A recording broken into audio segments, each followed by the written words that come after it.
Bill Ward bringing it. Bill Ward bringing it. He ain't telling no lies.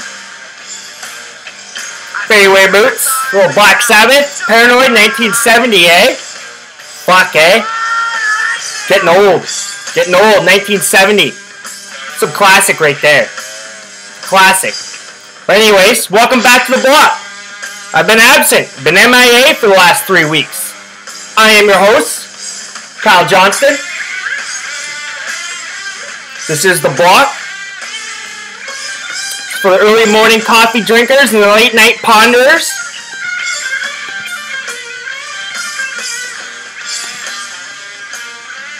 So I bring some opinionated facts. I take a look at the pop culture. What's going on, you know, the mainstream news. I like to break down my sports, talk a lot of handicapping, as we'll do in this episode of the block. Lots of handicapping. Basically every episode, basically we're handicapping, talking sports, breaking down some fantasy sports, dabbling in some pop culture, like I said.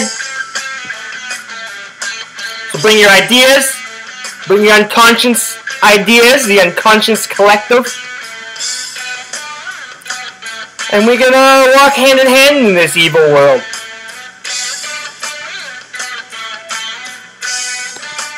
But it's been a good time. It's been a good time. Well, it hasn't been so evil. Been very busy. Down at CHCH Hamilton for the federal elections. The Red Army.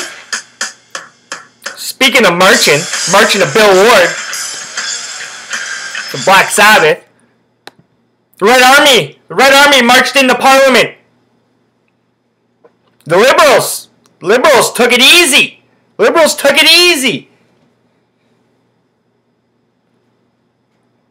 It was like the Detroit Red Wings sweeping the Philadelphia Flyers and the Washington Capitals and back-to-back Stanley Cup runs, 97, 98? Pretty easy. So Liberals are in power. Congrats to them. Smoke them if you got them. Little OG Kush coming to a shelf near you. Little OG Kush coming to shelves in a store near you. As you know, I'm a big footy fan.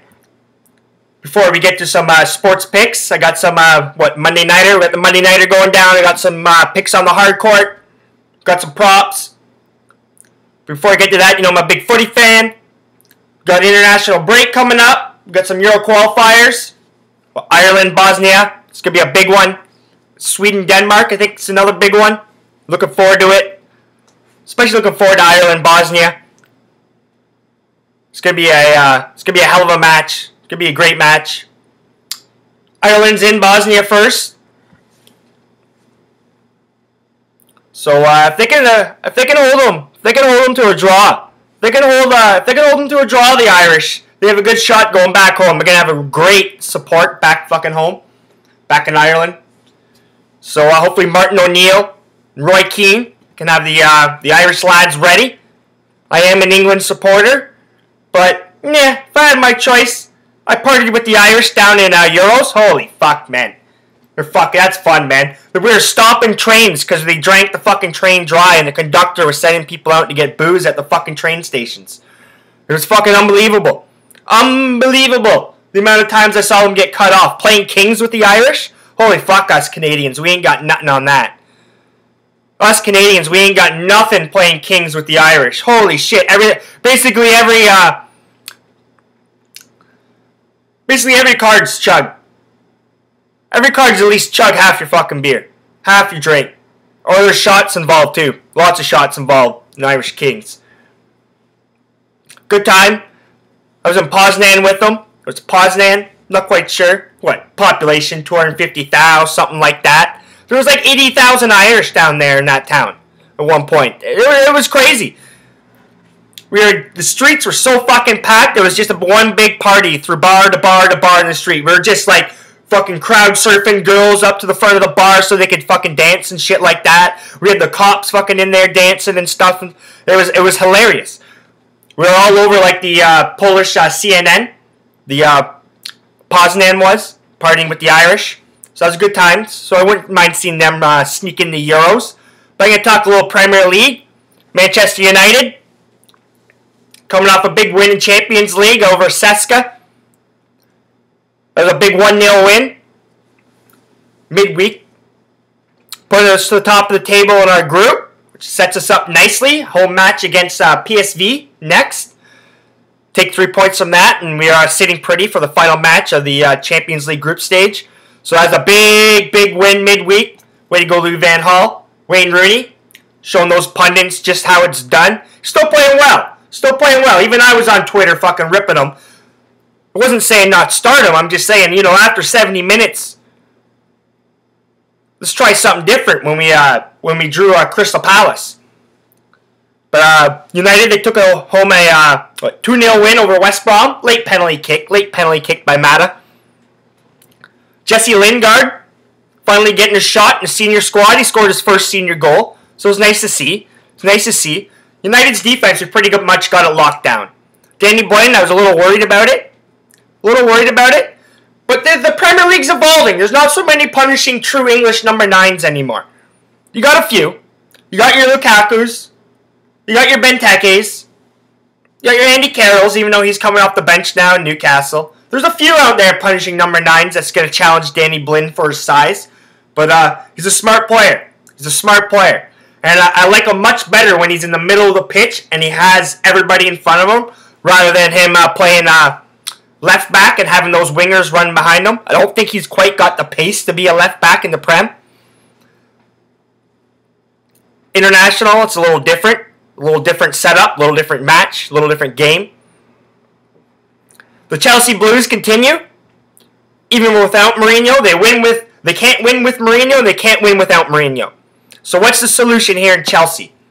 Wow, I don't know what the solution here is in Chelsea. I really don't think it's sometimes you can say, look at John Terry, look at his age, his legs have gone. Look at Gary Cahill, look how many games he's played in the Premier League, his legs are going. I don't think it's a case of the legs going. I don't think it's a case of them not being fit. I just don't think they care. Whether they don't like living in London, some of them, possibly, and Hazards of the world, maybe London's not the place for them. as Manchester quite wasn't the place for Di Maria. But they gotta fucking suck it up. Basically, when I look at Chelsea, they're playing like a bunch of fucking little bitches. They suck. They're terrible. The defending champions of England, sitting in what? Let me check that out.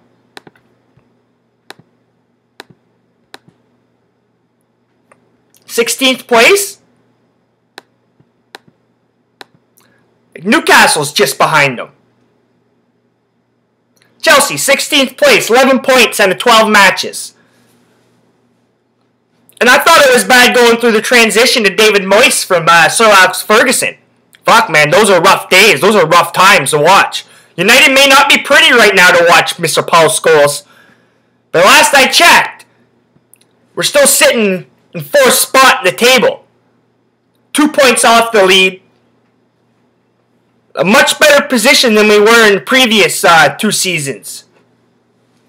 Much better. We're a little bit more ruthless, United. We kind of take our shot, our opportunity, and we kind of lock down. Now, we've had to rely on De Gea. Not as much as in the past. He hasn't had to do no Schmeichel fucking reenactments as of late. But it's nice to have him back there when we need him. We've kind of tightened it up. We're giving some of the young lads a go at it. Wouldn't mind seeing Memphis Depay come back into the senior squad for Premier League matches. But back to the Blues. Cesc Fabregas, where are you? You seem to do this everywhere you go, Cesc Fabregas. You play well for a year and a half, and then you just kind of sit on your laurels. Sit on your tailcoat. You know, sit on what you've done in the past. That's why I've never won you on my team, Fabregas. You may have won, yeah. You may have won. But it sure took you a little while. And you sure didn't do it by yourself. I don't think Arsenal fans are wondering where Cesc Fabregas is anytime soon. Put it that way. Cesc. Diego Costa. I don't know what's wrong with you, buddy. Well, I know what's wrong with you. You partied hard this offseason, man. You partied real hard. Your head's just not in the game, bud. Your head's just not in the game. You can even start to see it go halfway through the Premier League season yet last year. He came on. He was on fucking fire. He had like what? Fucking 9 goals in like 6 league games. Like fucking, he was just on fire, man, when he first came in, opened the campaign last year. But halfway through, once he got to the January, once he got after the Christmas season, started seeing him struggle.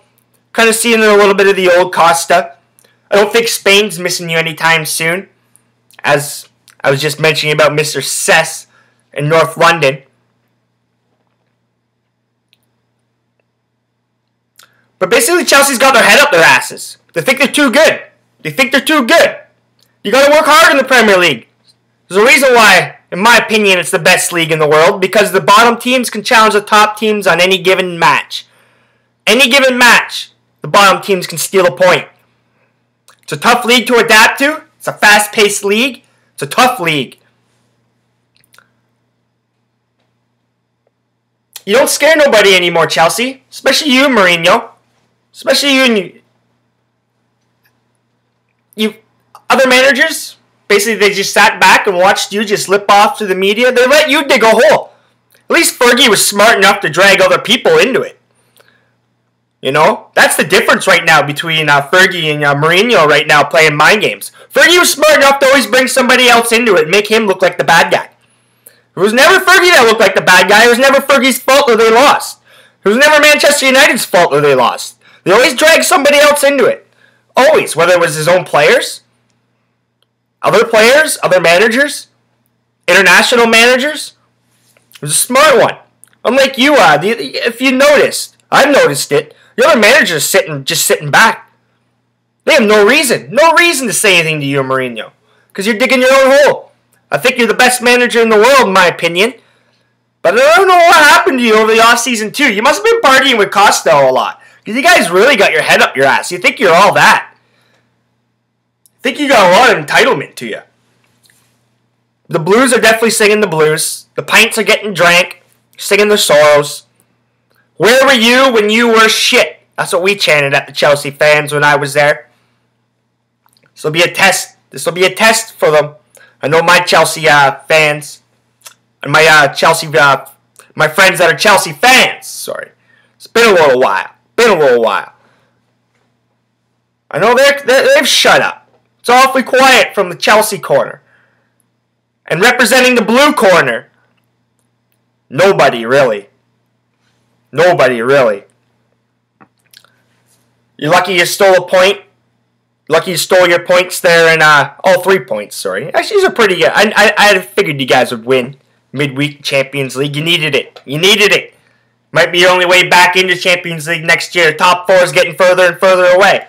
But as any fan of the Premier League knows, you throw a string of 4 or 5 wins together, and you're right back looking around the top 6, especially for Chelsea. But there are a few factors gone. I'm looking forward to playing the Blues, as clubs have been looking forward to playing United over the past 2 years. We got something brewing up in Manchester. We got something brewing. We're not getting rattled by criticism. Before Rooney would lash out with all this criticism, he's just sitting back doing what he does. He'll get his goals. The North London Derby, probably my 3rd favorite match of the season, behind the Manchester Derby and United Liverpool. It was an exciting match. Definitely did not disappoint.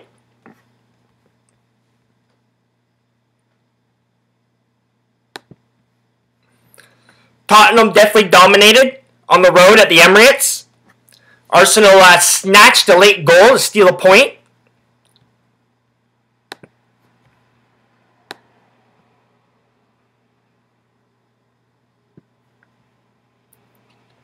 Mesut Ozil, he continued his fine form. I noticed him a lot. Heard his name a lot. Kieran Gibbs actually gave the Gunners the lead with a nice volley as he was running down the left wing. It careened off the post, off Hugo Lloris and into the back of the net. It was a nice goal. It was a beautiful cross. Beautiful cross. And the aforementioned Ozil was the man who put the foot on the ball to make that cross happen. Salvage that 1-1 draw for Arsenal. Harry Kane put the Hotspur in the lead with a first half goal. Beat the offside trap.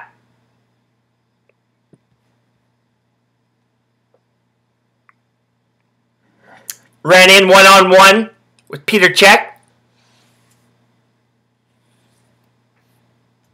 Slid the ball past the former Chelsea keeper. I'm sure he's not missing his time in West London anytime soon.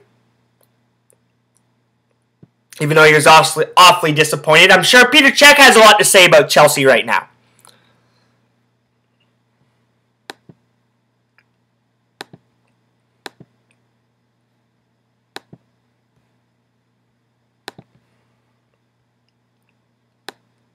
Black Sabbath has definitely got me going right now.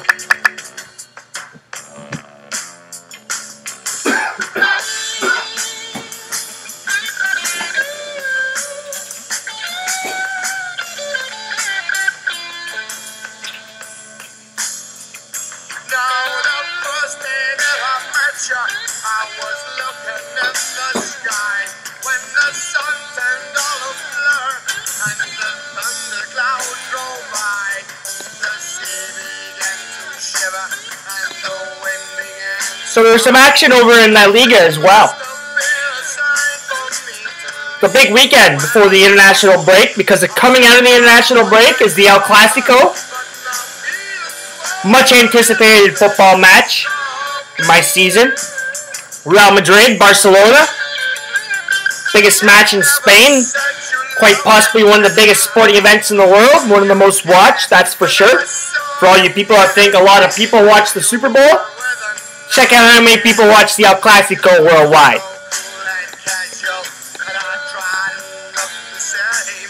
But Real Madrid, they stumbled to Seville.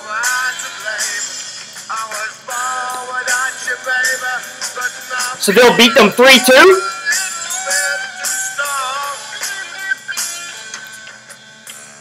Real Madrid, they welcome back Gareth Bale from injury in the match, to no avail.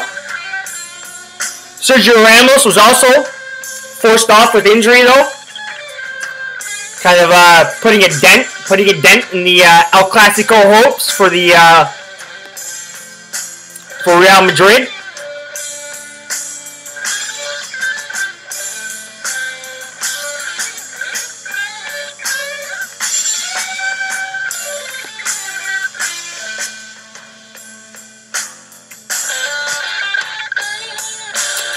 Benzema didn't see action in this match because he's actually being investigated for some sex tape that happened in France. I think it involves some minors. Don't know too many details, but I know it involves Matthew Valbuena, his French teammate. Remember hearing about this? I think this happened like a year and a half ago. It came out. I think they had a little sex party. And I think the escorts turned out to be minors, and and they got busted for it. So it's not good. It's not good. I don't know too much about it, so I won't say too much about it. Benzema is a good football player. Haven't heard too much about Benzema and his off the pitch issues besides this. So we'll see what comes out of it. I usually don't like to comment too much on that shit unless it's quite obvious.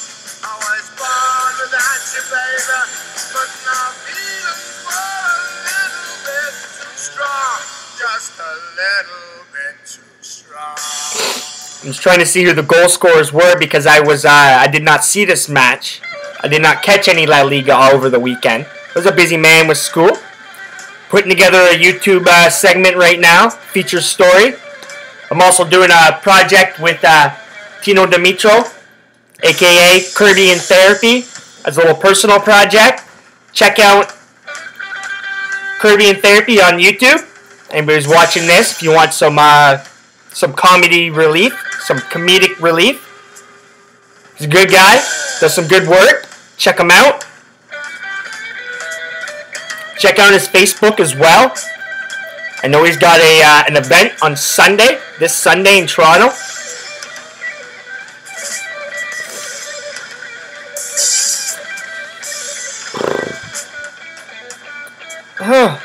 Should have jumped on a better thing than this, but it's not even giving me the goal scores. But anyways, it doesn't really matter. Because the big thing about it was Barcelona kept fucking cruising. Barcelona, the Messi-less Barcelona kept cruising through. If anybody didn't catch it, Neymar scored one of the goals of the year so far. A beautiful goal. Beautiful goal. Basically, Neymar was running down the middle of the pitch. He's trying to cut behind his defender, but the defender wasn't allowing him.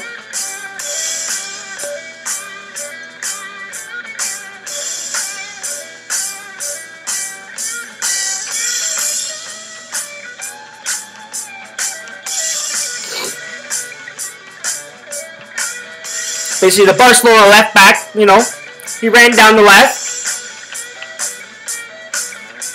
And you noticed that, you knew that Neymar wasn't beating his man, so he just crossed the ball in. He just sent a low, hard ball in. We'll see what happens. It's about the top of the 18-yard box, just to the left side. And defender crossed it in. Neymar basically cut in front of his defender. One touched the ball. With his second touch, he flicked it over the defender. Spun.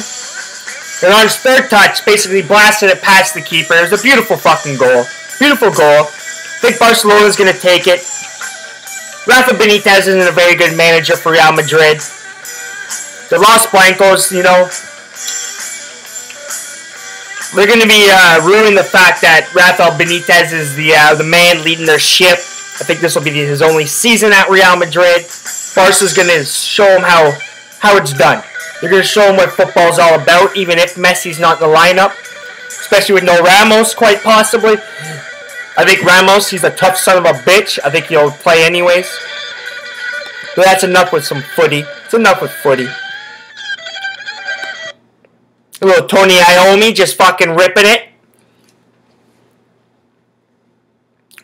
We're going to try and move along here quick. There's been a lot of protests going down. The Flint team in the OHL, their players are protesting because their coach got fired because he didn't play the owners or the president's kid or whatever. So we'll see what happens there. I haven't read about it. I don't know too much. But if that's the fact that the owner fired the coach because he didn't play his kid, that's good on the kids. Good on the kids, because that kid's also on the team. He's standing up for it. He's saying, hey, Dad, what the hell are you doing? Go fuck off. But anyways, there's some shit going down at the University of Missouri with their president, Tim Wolf. He resigned from his position. It's a big student protest. And there's some football team protests going on over his handling of racial issues, which is a big thing down there in Missouri right now. If you're not familiar with Ferguson, Missouri, and the Michael Brown case. So this is something that Tim Wolf doesn't want to start wading into. So I'm just reading some social media stuff right now. Grant Jones, hey, thanks to Coach Pinkel, the rest of the coaching staff, and our Mizzou family for supporting us in this movement.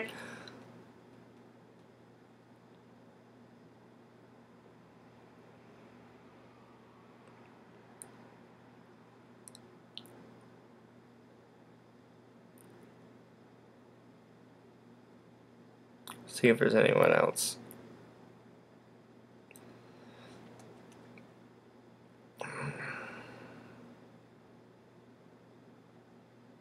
Byron Chamberlain, so do I, at Mizzou Football Brothers, and at Gary Pinkel for banding together and using the power of their collective voices for positive change. Interesting. Let's go to the players. It was done quietly. I haven't heard about it until now, basically. They're scheduled to face BYU, actually, this Saturday.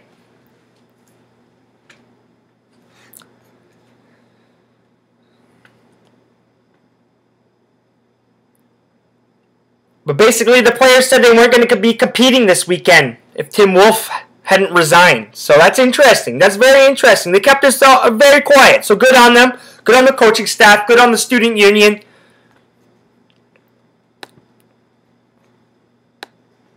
Got some stuff going down in Illinois as well.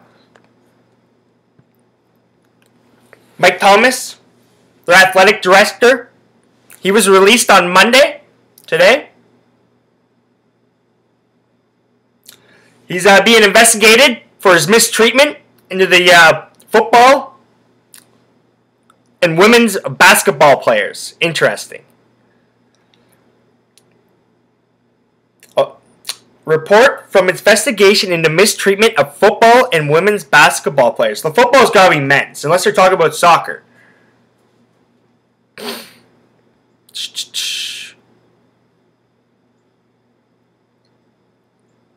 was making $560,000 $570,000 basically, if you round that up.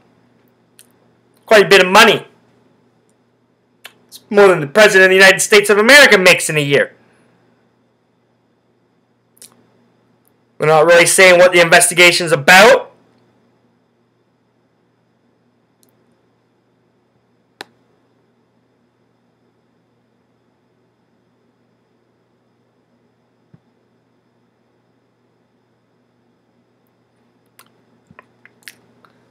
I think this is more about health concerns. We got a former women's soccer school player. She's claiming she was improperly cleared to play after a concussion.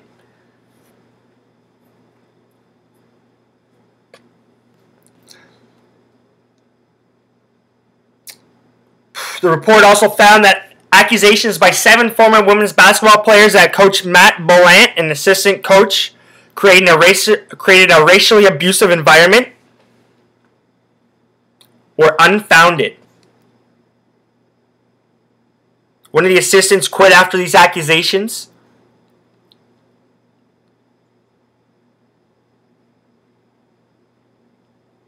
There's allegations of mistreatment by former football player Simon Sivjanovic surfaced in May. The report found that former coach Tim Beckman employed tactics that violated standards related to sports medicine protocols and scholarships. Beckman was fired in August. Alright.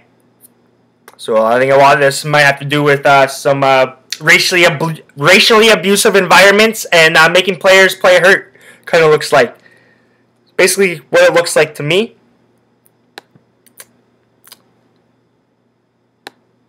And before I get off some NCAA talk, we'll get on some a little bit better news.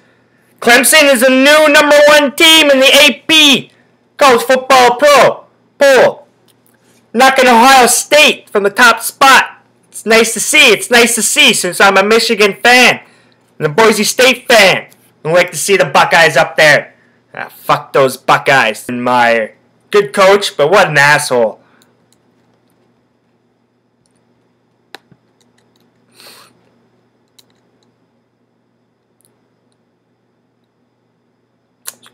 Ohio State's #2. Alabama with their win over LSU. Fucking LSU. Come on, Les Miles. Like, what the fuck, Les Miles? Nick Saban just ran all over you, Les Miles. Ran all over you. Once again, Nick Saban showed why he can run his fucking mouth. And you can't. #3 is Alabama. And #4 is the Baylor Bears. I personally think that's quite accurate.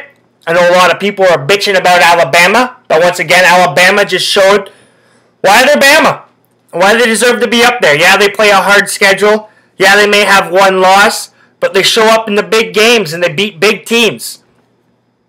They may have a couple cupcakes out of conference, what, Middle Tennessee? Whatever, Middle Tennessee. But whatever, they play a real tough schedule. I think they should definitely be up there. They're definitely the top 5. They're right around there.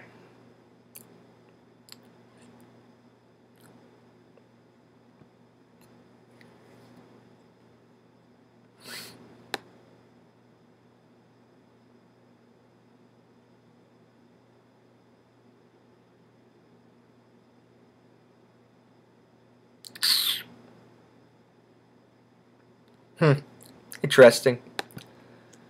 Alright, let's get to some picks here. Let's get to some picks. I'll talk some fantasy, and I'll get this done with here. Try to move along. Try to keep these quicker than usual. Try to keep them around 45 minutes, 45 minutes. Talk some stuff. I'll get back in a rhythm again. Glad you can join me here. But we'll get back into a rhythm. We'll keep the consistency up. If not, it's my fault. Got no excuses. No rest for the wicked.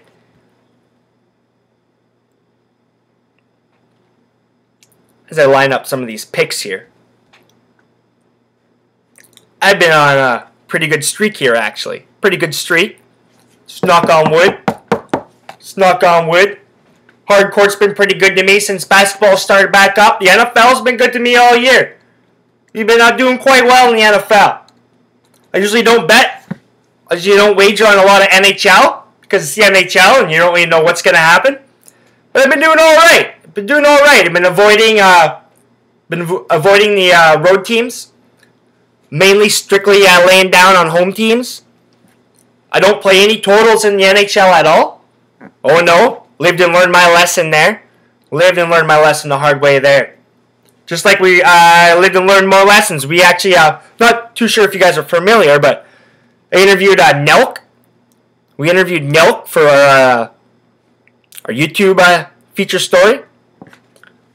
Alright guys, 21, 22-year-olds, there's 3 of them, they do pranks, not quite CKY, jackass style, my style, I'm a fucking little bit of a renegade, trailblazer, I like the guys, I like people who aren't afraid to walk off the beaten path. These guys, they do some cool stuff, they went and worked for Pizza and did some pranks, delivering pizza, setting some pizza boxes on fire. Stuff like that. Good guys. So I just want to give you guys a shout out. Thanks a lot. It was a good time. I learned a lot. Personally, I wish that I was just working with you by myself. Could have got some stuff done, but I'm learning about working in groups and stuff like that and roles, and working with different ideas, It's not just all my ideas in my brains now. I got 2 or 3 other different people I'm working with, so, you got to work with people. You got to give and take, right? You got to stroke. Forget what Jimmy Johnston said. He's like, you got to stroke all your players, man. You can't just walk in there and start yelling. It's not like college. He's like, I got 54 guys. He's like, I got to stroke them, even though it could be the worst in the world. It could be just some practice roster guy, but I got to stroke him. I got to make him feel like he's the best fucking player in the world so he can perform for me. So, I learned a lot working with people and working in that environment. It's a good time. West 50. I filmed at West 50. Thanks for letting me film there. It's a good time. Nice martini lounge in Mississauga. If anybody's looking for a nice martini lounge, the food smelled real good. Couldn't sit around and stay because they were closing up, but I was hoping I could sit around and stay. It really was. The food smelled awesome. Looked like they had a nice cornucopia of drinks. So good on your West 50 for letting me shoot there, and I'll try to shoot there, in the future. But all right, that's enough of that. It was good. That's a good times. Good times. Been a busy guy. Been running around like fuck, man. I know Mississauga and Toronto pretty good. Back of my hand. Even though I was down at this Silver Snail comic book and cafe meeting a Tino, Kirby and Therapy. Met him there. Just going over our show. Not a bad place. Good place. Got free coffee. Any place I walk into and I get some free coffee, I like. It's right by Ryerson, So it's a great fucking promotion for them. But good on them. Good on the Silver Snail. I'll be definitely out popping into that cafe every now and then when I'm around Yonge and Dundas. There's a little free shout out for you. So anyways, in the Monday Nighter, we're at the Bears traveling to the West Coast, playing the San Diego Chargers. Chargers are minus 4.5 favorites. Over-under in this game is 49.5. Over quickly stood out to me. I think we're going to see some points. Both these defenses are pretty suspect, especially the secondaries. Secondaries are suspect. Both teams are lacking pass rushers. So I think both quarterbacks are going to be able to pick off some targets. We're going to see some points. So I like the over 49.5 in the Bears Chargers Monday Nighter in the NFL. I'm also going to play a teaser to the Bears in the over.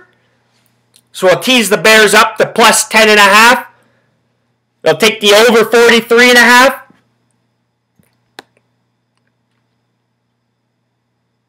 Got a couple props for you as well in this game. I don't play a lot of props, but I've been kind of getting into it. I've been diving into it. I sneaking up to the diving board when you're on your tiptoeing up to the end of the diving board.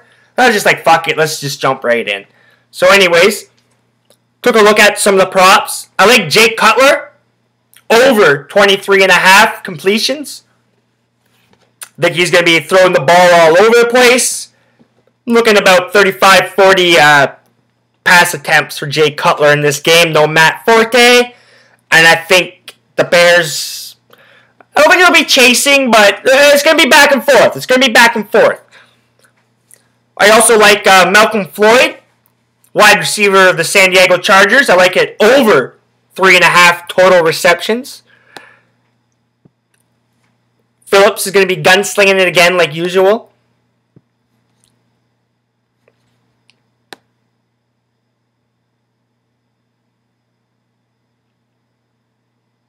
We're going to move on to the hard court. Little basketball. The Raptors didn't have such a nice little floor to swing there, did they? But they'll bounce back. I'm not too much of a Raptor hater. I hate the Leafs. I hate the Blue Jays. I really don't care about the Raptors. I really don't. I kind of support, who cares about the Argos? Who cares? I don't like the Argos. I don't even like the CFL really that much. I bet on it. I watch it. I keep up to date with it. I know it's going down. Not a big fan of it. I like college football a lot better.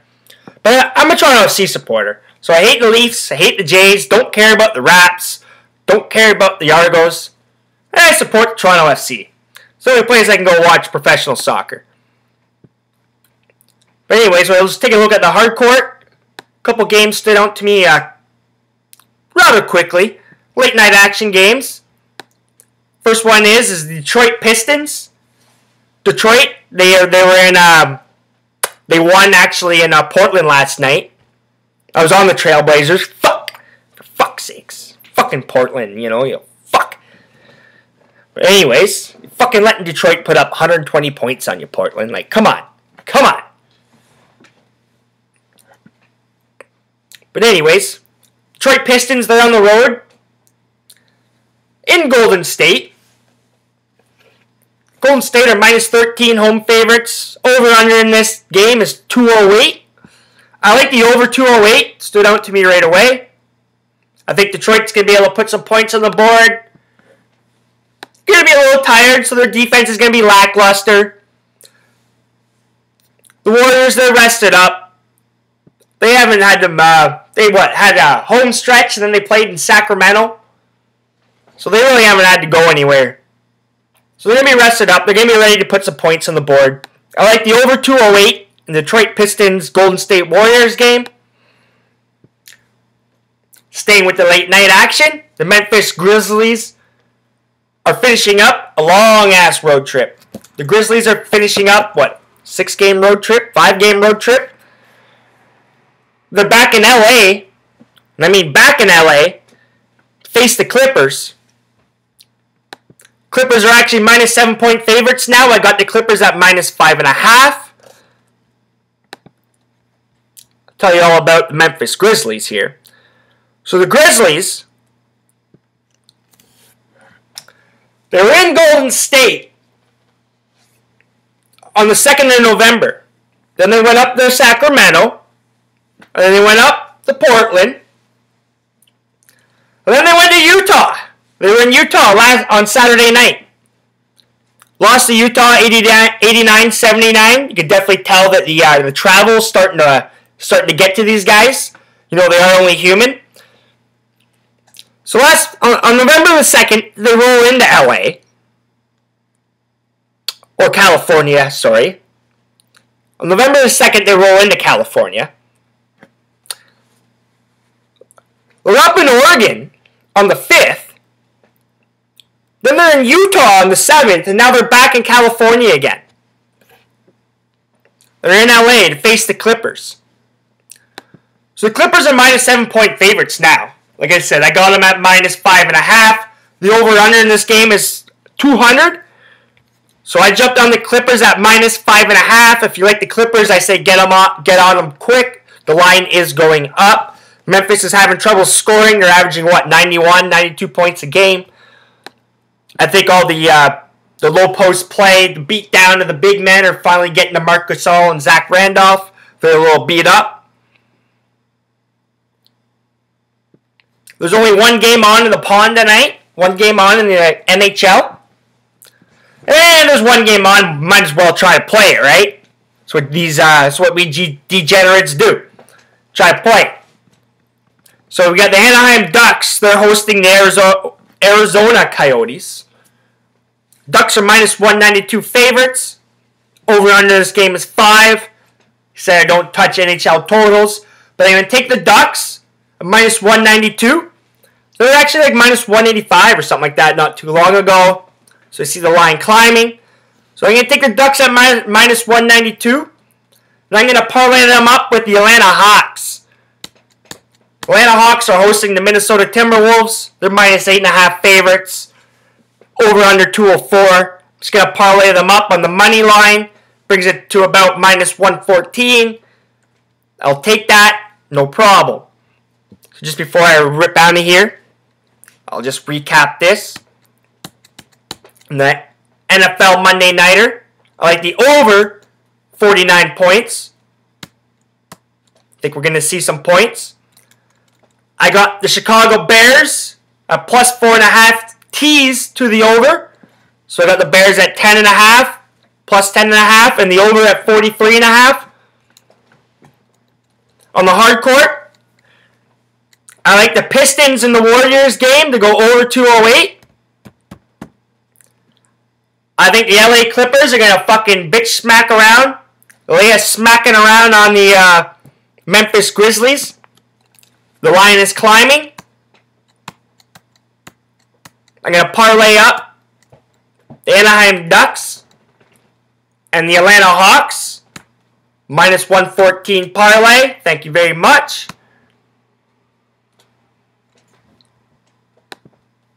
I haven't talked a whole lot of fantasy, but my fantasy football is getting rate heated up now. Rate heated up. Things are getting fucking tight. I'm making a little comeback here. I'm 5-3.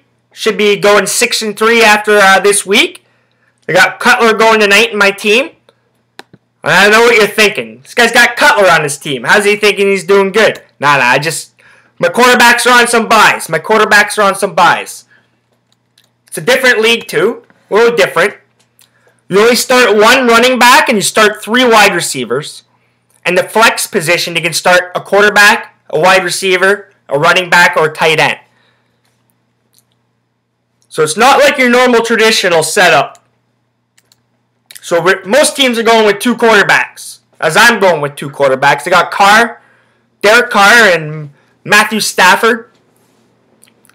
If you've watched some of my shows, I was bitching about Alex Smith. I got rid of him pretty quick. I had a couple of my top wide receivers on buys this week, Macklin and Fitzgerald. But Ruben Randall, Devontae Adams filled in quite adequately. I picked up Devontae Freeman, second week. He's been a nice pickup. We're also playing defensive players in this league. So it's interesting. 3 wide receivers, 1 running back. A flex of all the offensive options. You also got your kicker, and you got your defensive players. 2 DBs, 2 defensive linemen, 2 linebackers. My defense are pretty solid. Pretty solid on defense. I know my defensive players. I'm a big defensive guy in the NFL, and I like running the football. I'm a little old school. But anyways, scoring up against a guy that was what? 4-4 this week. Brent Ultimate Team. I'm the Oakville Beavers. The Oakville Beavers, 90% favorites to win this.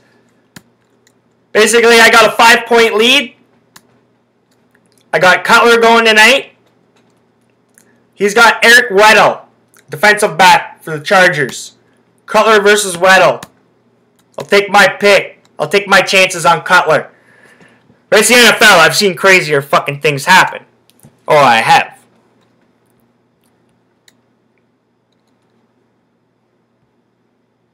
I got some thinking to do for next week. I got some buys. I got my kicker on a buy. Freeman, my running back's on a buy. So I got to make some moves. We only have 2 bench positions. 2 bench, no IR. So we got to be very keen on our moves. Very keen. Trying to make a couple trades right now. And the aforementioned Cutlers and all of them. Cutler's had a good year right now. He's racked up, what, 5 straight weeks of 20-plus points. Fantasy. Trying to see if I can get a running back, Marshawn Lynch. Cutler and Ruben Randall. Cutler and Ruben Randall for Marshawn Lynch. See if a guy takes the bait.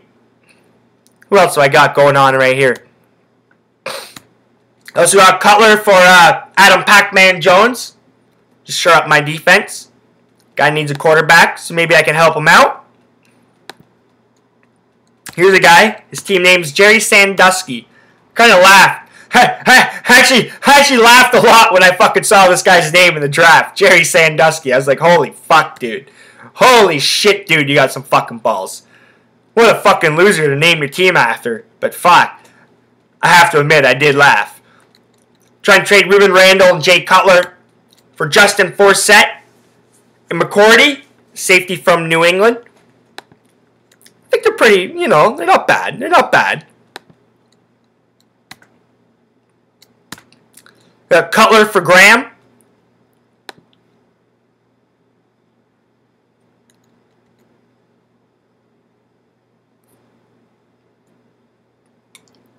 And I don't know if my other ones went in. Maybe I can only do, what, 1, 2, 3, 4, 5. Maybe I can only send 5 at a time.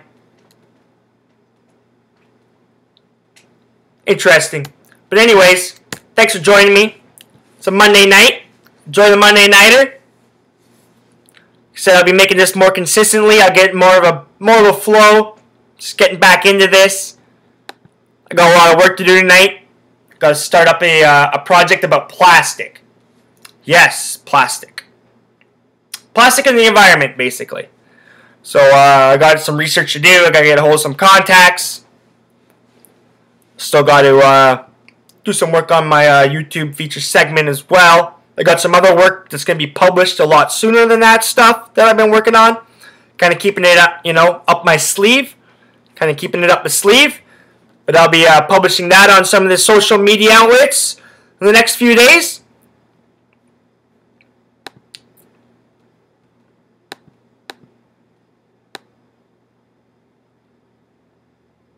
I am Kyle Johnston. This is The Block.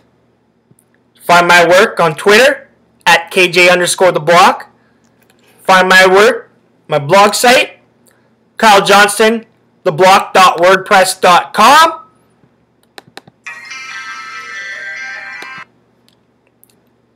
And other than that, remember,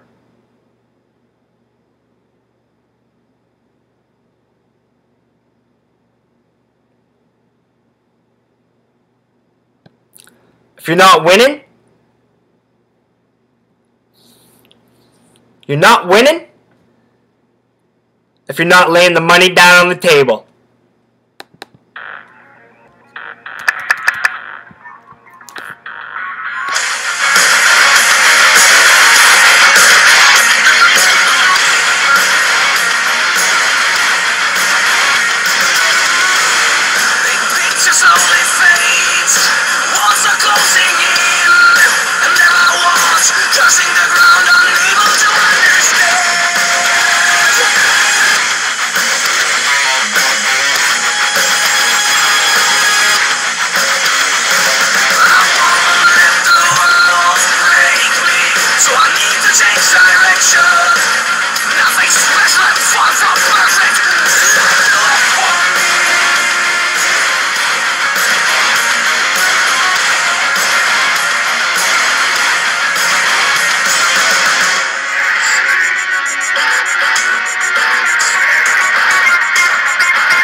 Silence.